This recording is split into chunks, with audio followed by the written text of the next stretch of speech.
सिलसिले को आगे बढ़ाते हैं। अहम खबर है, मुल्क में मजीद महंगाई बढ़ने का इम्कान है। आलमी बैंक ने आउटलुक रिपोर्ट जारी कर दी है। तेल और अशिया की कीमतों में इजाफे के बायस महंगाई बढ़ेगी, ऐसा कहना था आलमी बैंक का। उमर हयात से मजीद तफसीलात मालूम कर लेते हैं। उमर, बताइएगा रिपोर्ट में मजीद क्या क्या इंकशाफात किए गए हैं?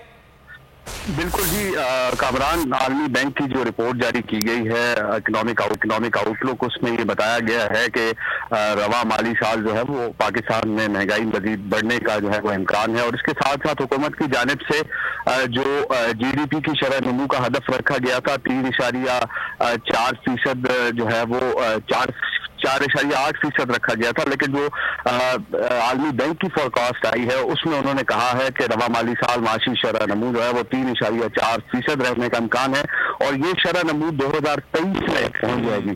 और इसके साथ साथ आलमी बैंक ने ये कहा है कि हुकूमत को बैरूनी अदायगियों, दबाव और माली चैलेंजेस का सामना है।